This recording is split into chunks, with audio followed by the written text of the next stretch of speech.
Halo, apa kabar pemirsa? Anda menyaksikan Indonesia Hari Ini bersama saya Budi Arti yang akan menemani Anda selama 30 menit ke depan dengan beragam informasi menarik dan terhangat di Indonesia.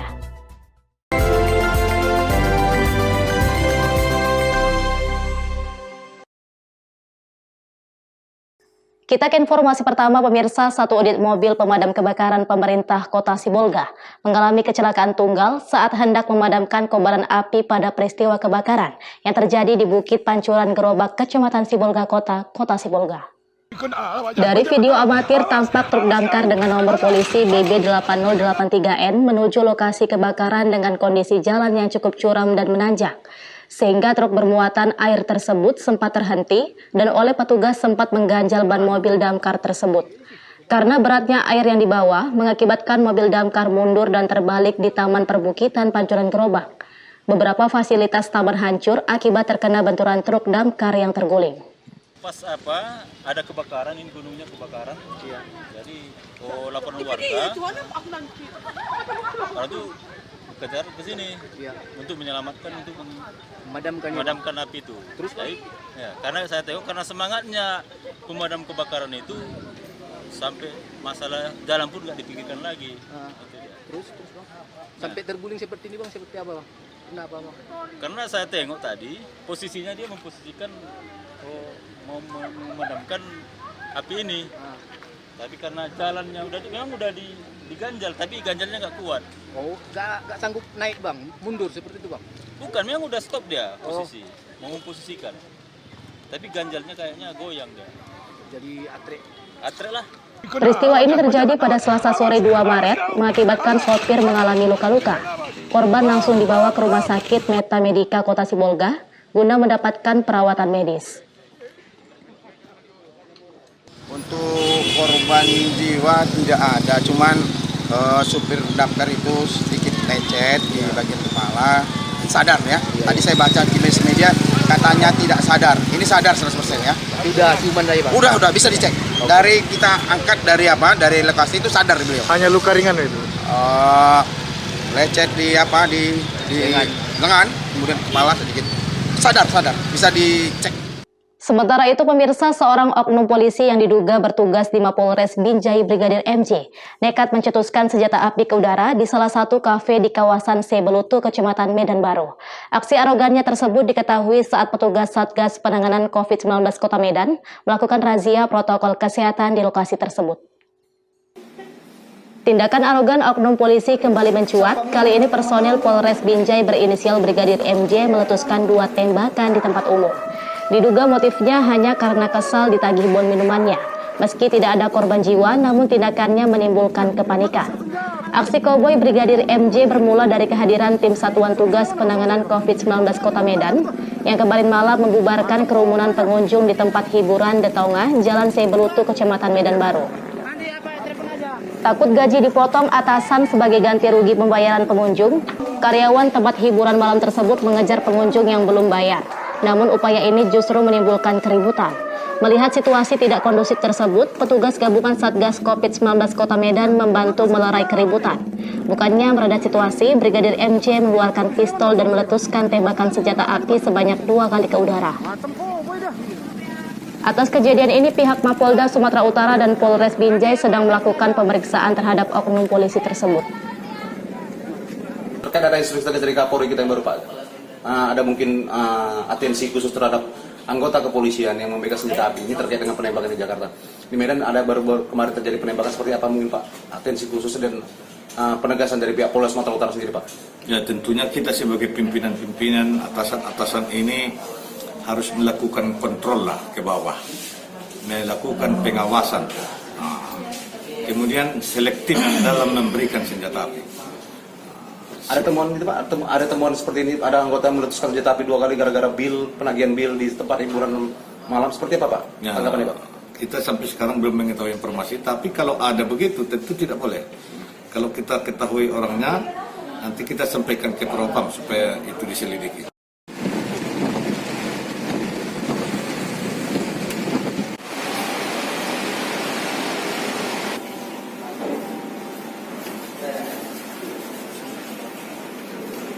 Jika ditemukan Brigadir MJ melakukan pelanggaran hukum, maka pihak Mapolda Sumut akan memberikan sanksi tegas dan tidak menutup kemungkinan akan dilakukan pemecatan.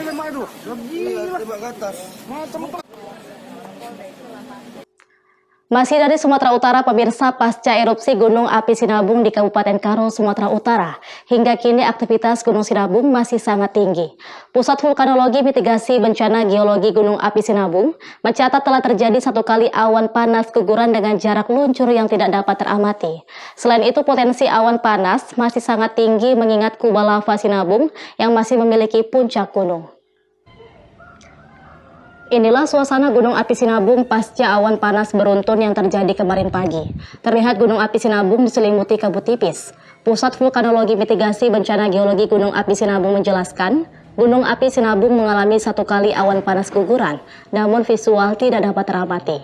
Hingga kini Gunung Api Sinabung masih didominasi gempa yang menandakan masih tingginya aktivitas dapur magma dan masih adanya pertumbuhan kubah lava Sinabung. Hal ini menandakan potensi akan terjadinya erupsi atau awan panas guguran masih sangat tinggi. Malam itu semua ada nggak bisa diterima? Belum. Langsung tadi pagi sampai sekarang seperti apa dengan kondisi? Baik, aktivitas Gunung Sinabung tanggal 3 Maret dari pukul 00 sampai jam 12 siang ini terjadi 1 kali awan panas guguran, namun untuk visual tidak dapat teramati dari pos pengamatan karena gunung masih tertutup kabut. Kemudian untuk aktivitas kegempaan masih tinggi, didominasi oleh gempa guguran lava, kemudian oleh gempa hybrid dan low frekuensi. Untuk potensi sendiri, seperti apa? Untuk potensi kedepannya masih akan ada potensi awan panas guguran karena kubah lava masih ada, kemudian juga masih ada gempa hybrid dan low frekuensi yang menunjukkan aktivitas gempaan masih tinggi. Begitu. Bagaimana himbauan kita masyarakat? Ya, kita mengimbau kepada masyarakat, pengunjung, dan wisatawan untuk tetap mematuhi rekomendasi dari PVMBG untuk tidak memasuki zona merah. Kemudian bagi masyarakat yang terdampak vulkanik untuk tetap menggunakan masker. Gunung Api Sinabung masih berstatus siaga level 3. Warga diimbau untuk tidak memasuki zona merah Gunung Api Sinabung. Warga yang terpapar abu vulkanik untuk mengurangi aktivitas di luar ruangan dan selalu menggunakan masker dan pelindung mata.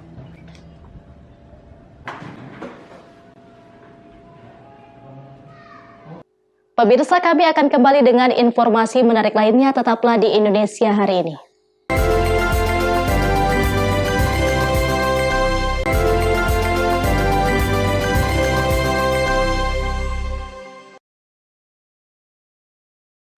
Terima kasih Anda masih bersama kami di Indonesia Hari Ini. Pemirsa, Satreskrim Polres Padang Pariaman mengamankan tersangka pencabulan sodomi terhadap anak di bawah umur. Diketahui tersangka telah melakukan perbuatan bejatnya kepada 30 bocah. Penangkapan tersebut dilakukan berdasarkan laporan korban kepada Posyanmas Polres Padang Pariaman. Setelah mendapatkan laporan, tim Gagak Hitam melakukan penyelidikan terhadap tersangka dan diketahui tersangka kabur dari rumah. Kemudian keberadaan tersangka diketahui berada di Jalan Tugu Tabuik nomor 45, Kelurahan Pasir, Kecamatan Pariaman Tengah, Kota Pariaman. Petugas pun bergegas ke lokasi dan membekuk tersangka. Berdasarkan pengakuan tersangka, ia telah melakukan perbuatan bejatnya tersebut kepada 30 orang anak yang masih duduk di bangku SMP. Jadi kronologi terkait masalah sodomi yang terjadi di Polres Padang Pariaman berawal dari laporan orang tua daripada salah satu korban ke Polres Padang Pariaman, tepatnya di unit PPA. Dengan adanya laporan tersebut, dengan dasar laporan tersebutlah Satreskrim Polres Pariaman melakukan penyelidikan dan didapat bahwasannya tersangka telah berada di di wilayah Pariaman Kota, di tempat saudaranya, dan ada rencana untuk melarikan diri.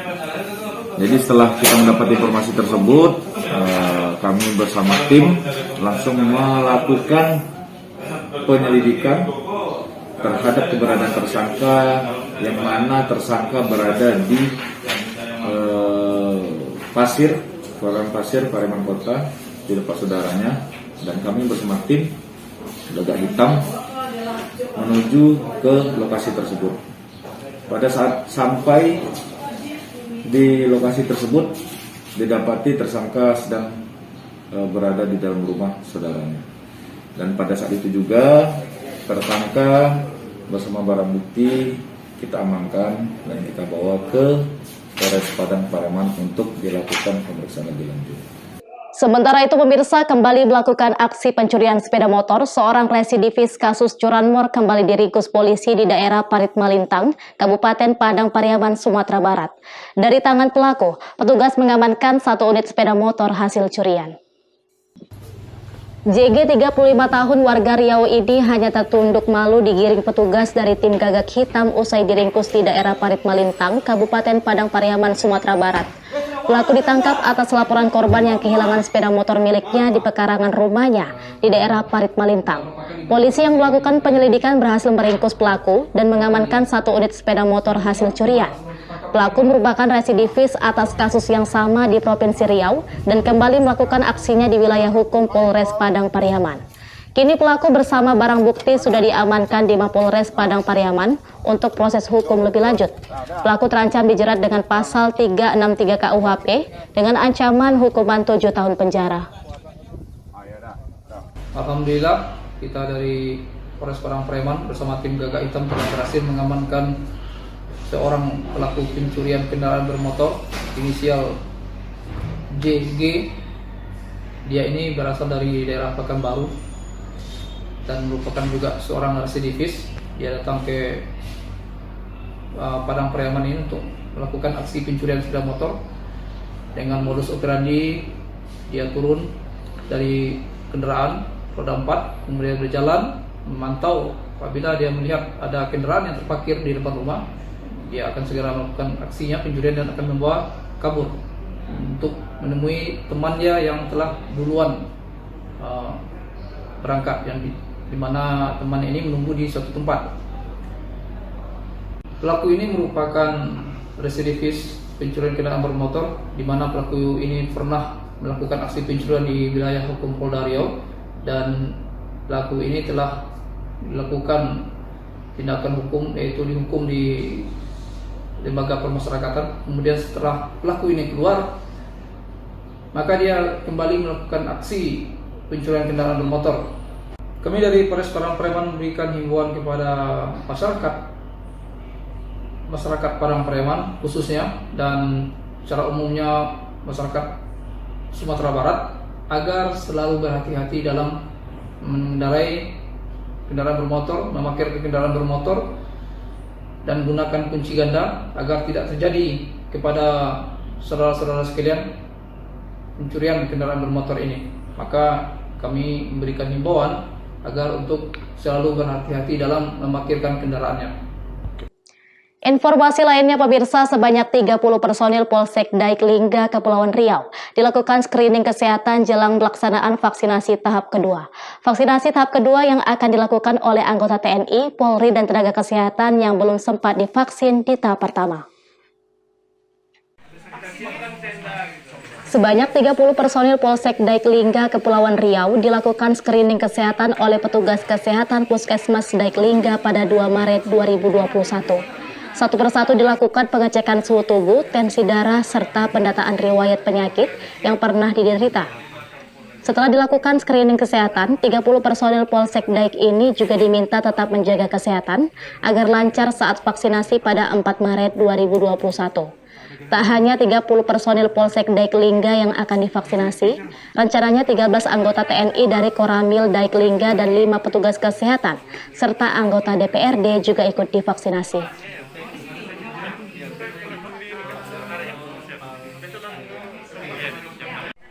Untuk Polri hari ini screening aja, pelaksanaan vaksinnya nanti hari Kamis. Karena ini memang perintah mungkin dari atasan dari Polres, makanya dilaksanakan hari ini. Screeningnya apa aja? Screeningnya kita ada memang yang harus kita isi, ya, riwayat penyakit yang pernah kita derita, sama kita tensi, sama ukur suhu. Oke. Nanti berapa? Dari TNI sekitar 13 orang, Polri-nya 30, kemudian tenaga kesehatan ada 5 orang. Oke. Itu semua sudah dilakukan screening atau ada yang lanjut nanti di hari Kamis? Iya, yang dilakukan screening hari ini sekitar 30 orang. Ya, jadi yang sebelumnya belum. Nanti langsung hari Kamis pelaksanaan langsung di screening sekali. Pemirsa, Indonesia Hari Ini akan kembali setelah jeda pariwara berikut.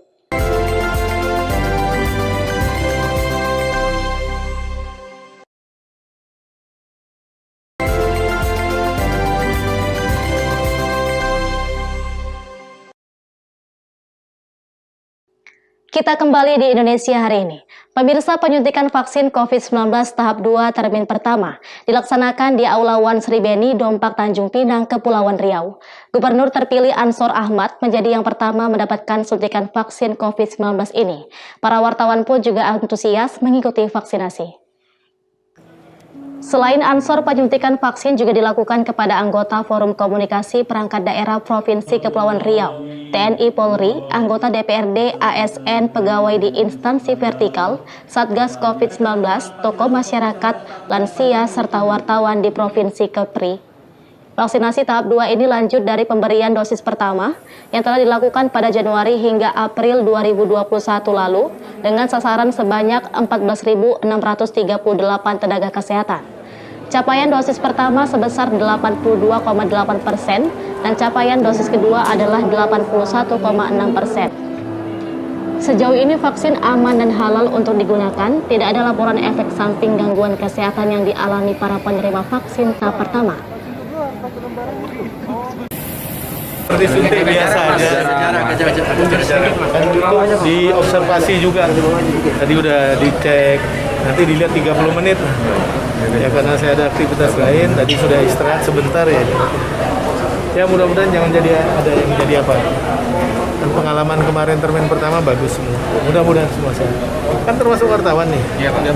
Ya vaksinnya sama seperti suntik biasa. Pak, langkah awal supaya COVID ini memang betul-betul hilang dari Kepri, mungkin ada? Ya nanti saya rapat internal dulu sama gugus tugas kita di Pemprov.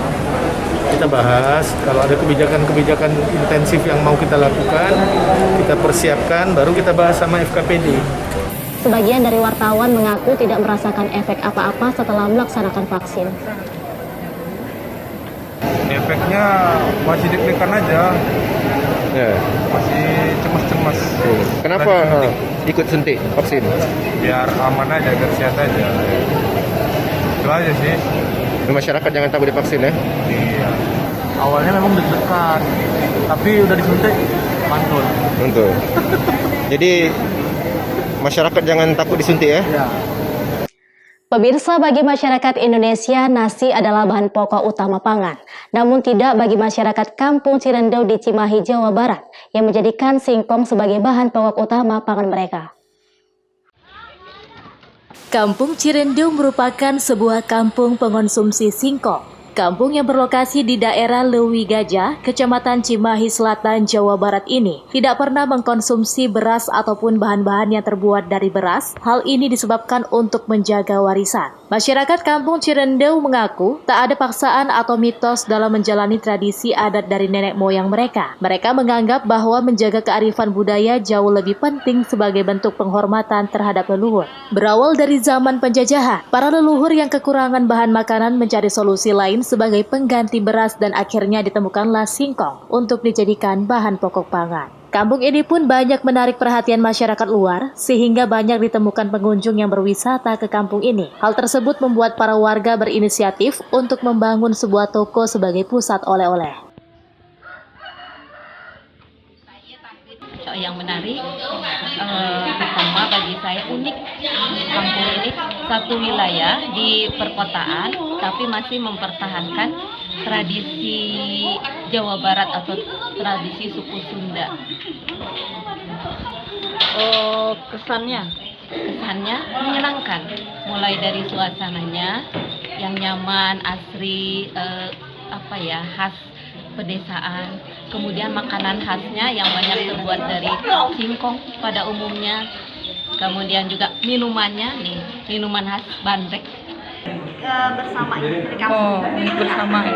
Kemudian alokasi dari pemasukan itu dikemanakan? Untuk uang khasnya itu kita simpan. Nah, sekarang dari 2010 kita udah bikin bangunan sini, walaupun kita nggak di sini kan, ya. Jadi buat pembangunan di sini aja. Buat pembangunan.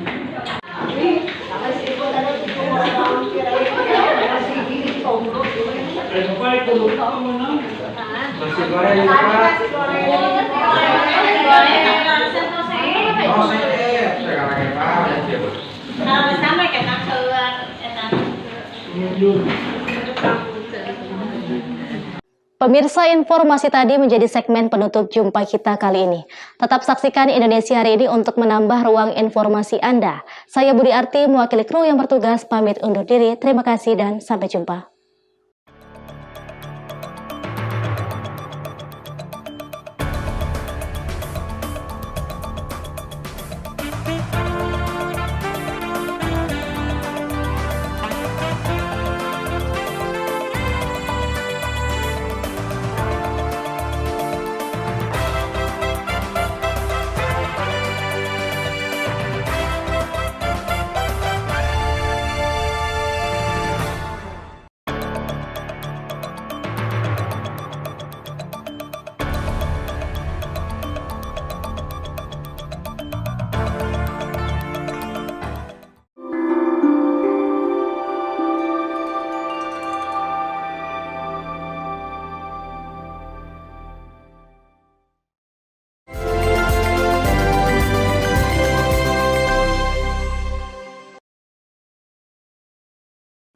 Terima kasih Anda masih bersama kami di Indonesia Hari ini. Pemirsa, untuk meningkatkan pelayanan kepada masyarakat, petugas gabungan melakukan razia balap liar di jalur bypass Kota Pariaman, Sumatera Barat. Razia ini dilakukan berdasarkan laporan masyarakat. Petugas gabungan langsung menyusun rencana untuk melakukan razia di jalur bypass tersebut.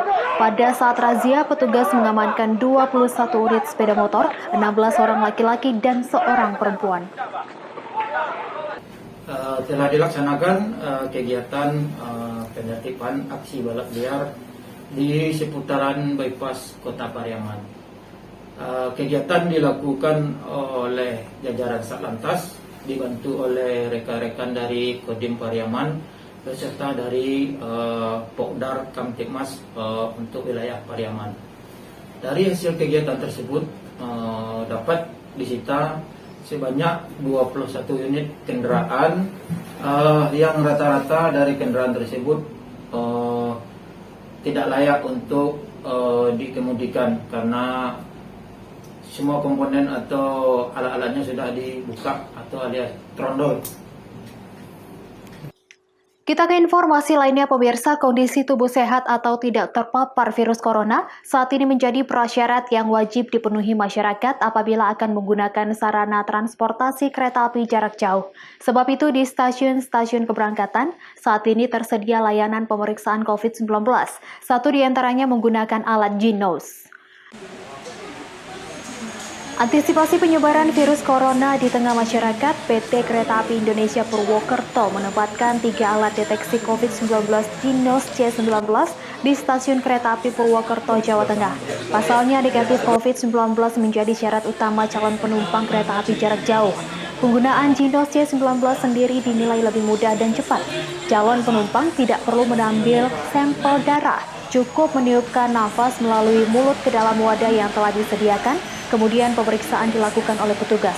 Hasilnya akan keluar dalam hitungan 3 menit.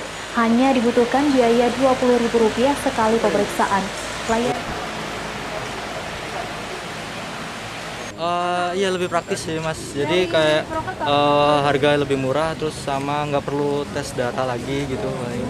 Berapa lama? Pada nunggunya berapa lama? 3 menit. Cuma 3 menit ada. Ini hasilnya? Biaya Rp20.000. Buat hasilnya alhamdulillah negatif. Jadi ya lebih meringankan beban penumpang sih. PT KAI Daob 5 Purwokerto menambah layanan pemeriksaan rapid test jenis Genos produksi dari UGM ya. Jadi sudah bisa dipakai dengan alat. Kita ada 3, Genosnya ada 3, tiga-tiganya kita pakai.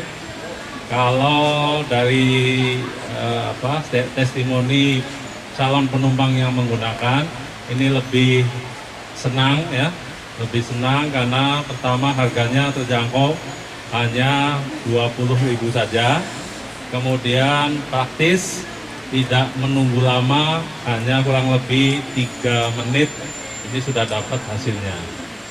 Jadi untuk di Daup 5 ini memang baru 1 stasiun ya yang menambah layanan untuk Genos hanya di stasiun Purwokerto untuk saat ini. Jadi di sini sudah ada antigen plus Genos. Penumpang tinggal memilih mau pakai rapid antigen atau Genos. Mungkin gitu. Dalam sehari bisa melayani berapa banyak kapasitasnya, Pak? Kapasitasnya kita dari jam 8 sampai jam 17 ya. Bisa kalau dirata-ratakan di antara 700 penumpang. Layanan Jinos beroperasi sejak pukul 8 pagi hingga 5 sore dengan kuota per hari melayani sekitar 700 calon penumpang. Hasil pemeriksaan yang menunjukkan negatif berlaku 3 kali 24 jam sejak dikeluarkan. Tes ini tidak diwajibkan bagi calon penumpang berusia di bawah 5 tahun. Telan. Pemirsa, Indonesia hari ini akan kembali setelah jeda pariwara berikut.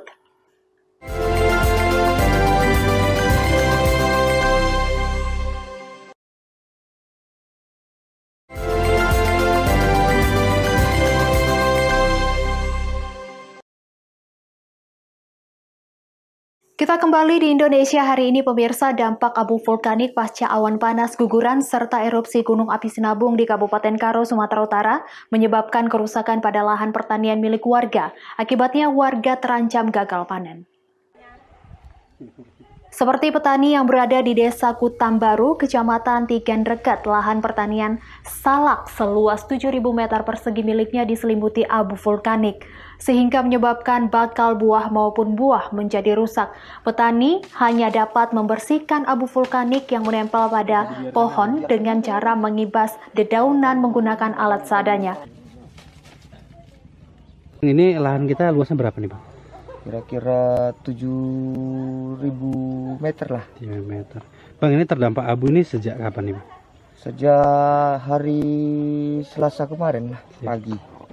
Bang, kendalanya seperti apa dikena abu ini, Bang, tanaman, Bang? Ya seperti beginilah, Bang. Agak kita pun susah juga, kita mau mengerjakannya, kita mau mengambil buah pun susah, Bang. Dampaknya abunya banyak sekali. Siap. Bang. Sangat berdampak lah bagi petani-petani salak, Bang. Akibat aktivitas gunung api Sinabung yang masih tinggi, sebanyak 4 kecamatan terdampak abu vulkanik, yakni Kecamatan Tigan Regat, Kecamatan Payung, Kecamatan Kutabulu, dan Kecamatan Tiga Pinanga. Namun kerusakan lahan pertanian terparah berada pada Kecamatan Tigan Regat. Pemirsa, bagi masyarakat Indonesia, nasi adalah bahan pokok utama pangan. Namun tidak bagi masyarakat Kampung Cirendo di Kecamatan Cimahi, Jawa Barat yang menjadikan singkong sebagai bahan pokok utama pangan mereka. Kampung Cirendo merupakan sebuah kampung pengonsumsi singkong. Kampung yang berlokasi di daerah Lewi Gajah, Kecamatan Cimahi Selatan, Jawa Barat ini tidak pernah mengkonsumsi beras ataupun bahan-bahan yang terbuat dari beras. Hal ini disebabkan untuk menjaga warisan. Masyarakat Kampung Cirendo mengaku tak ada paksaan atau mitos dalam menjalani tradisi adat dari nenek moyang mereka. Mereka menganggap bahwa menjaga kearifan budaya jauh lebih penting sebagai bentuk penghormatan terhadap leluhur. Berawal dari zaman penjajahan, para leluhur yang kekurangan bahan makanan mencari solusi lain sebagai pengganti beras dan akhirnya ditemukanlah singkong untuk dijadikan bahan pokok pangan. Kampung ini pun banyak menarik perhatian masyarakat luar sehingga banyak ditemukan pengunjung yang berwisata ke kampung ini. Hal tersebut membuat para warga berinisiatif untuk membangun sebuah toko sebagai pusat oleh-oleh. Yang menarik pertama bagi saya unik, kampung ini satu wilayah di perkotaan tapi masih mempertahankan tradisi Jawa Barat atau tradisi suku Sunda. Kesannya menyenangkan, mulai dari suasananya yang nyaman, asri, khas pedesaan.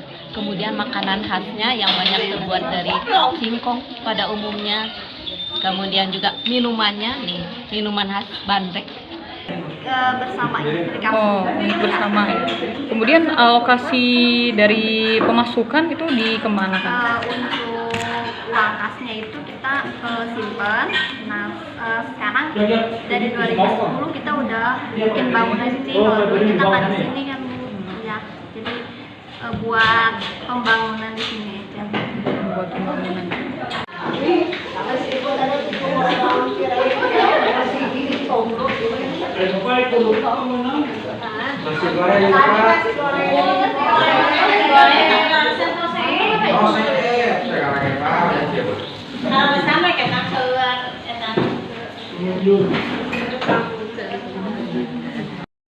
Pemirsa, informasi tadi menjadi segmen penutup jumpa kita kali ini. Tetap saksikan Indonesia Hari Ini untuk menambah ruang informasi Anda. Saya Maria Huta Swet mewakili kru yang bertugas, pamit undur diri. Terima kasih, sampai jumpa.